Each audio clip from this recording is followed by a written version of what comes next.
지구 멸망하면 화성에 가면 된다고요? 절대 못 삽니다. 사실 인류는 이미 30년 전에 제2의 지구를 만들었다가 처참하게 실패했거든요. 오늘 소개해드릴 다큐멘터리 바이오스피리언, 지구를 짓는 사람들입니다. 만약 내일 당장 지구가 살 수 없는 곳이 된다면 우리는 어디로 가야 할까요?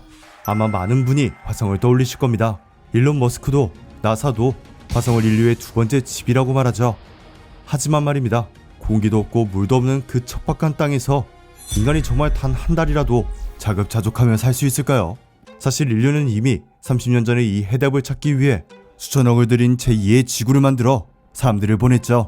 시스템 생태학 박사 린다리는 7명의 동료들과 함께 30년 전 스스로를 바이오스피리언이라 부르며 인류 최초의 실험에 몸을 던졌습니다. See you, Earth.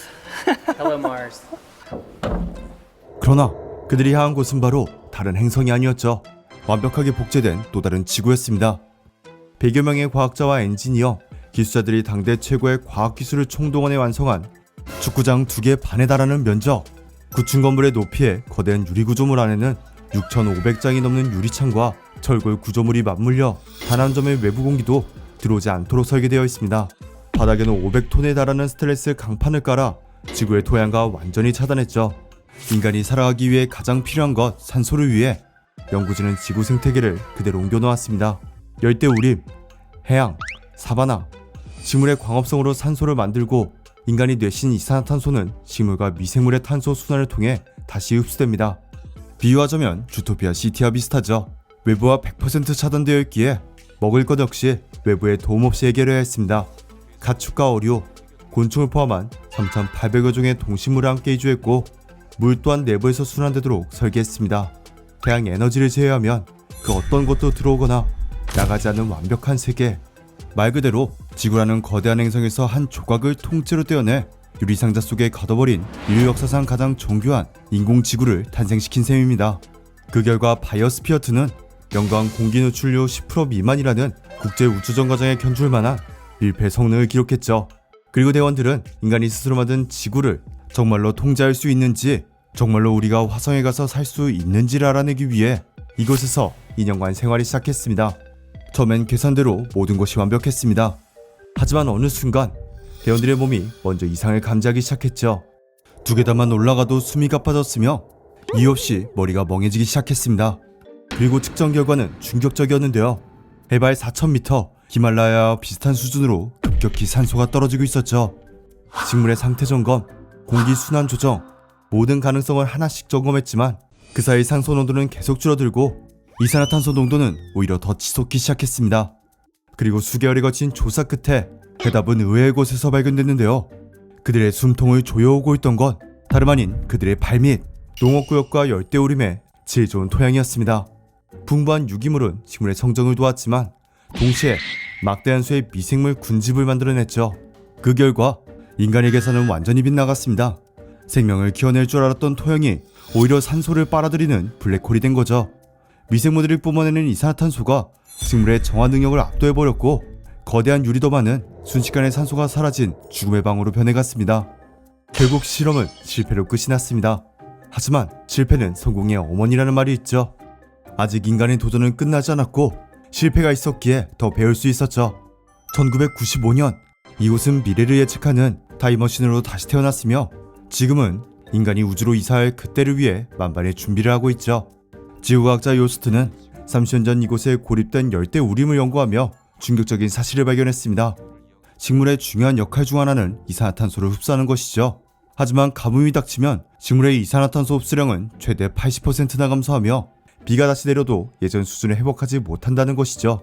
이는 스마트폰 배터리가 100에서 갑자기 20%로 뚝 떨어진 것과 같습니다. 몇 개만 돌려도 바로 꺼져버릴 만큼 식물의 지구 정화 능력이 바닥난 상태인 거죠. 그러나 더 충격적인 사실이 밝혀지는데요. A lot of people argue that carbon dioxide is plant food. If more carbon dioxide is in the air, then that should make plants grow more, right? But what we found is by increasing it, and we could only do it for a short period of time, the plants are not going to take up more carbon dioxide if we give them more carbon dioxide in the air. 만약 이걸 모르고 우주에 나갔었다면 정말 끔찍했겠죠. 이처럼 바이오스피어트는 우리의 고정관념을 깨주는 것도 모자라 다가올 종말을 대비하고 있는데요.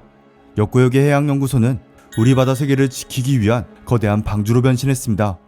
여기서 키우는 건 산호인데요. 산호로 보면 그저 바닷속에 핀 아름다운 꽃이라 생각하기 쉽습니다. 하지만 그 화려한 색채 뒤에는 전혀 다른 얼굴이 숨어 있습니다. 산호는 단순한 풍경이 아니라 해양 생태계를 떠받치는 거대한 기반이자 바다의 심장이죠. 전 세계 해양 생물의 30%가 산호초에 의존해 삶을 이어가고 있습니다. 이 때문에 산호는 흔히 바다의 열대우림이라고 불리죠.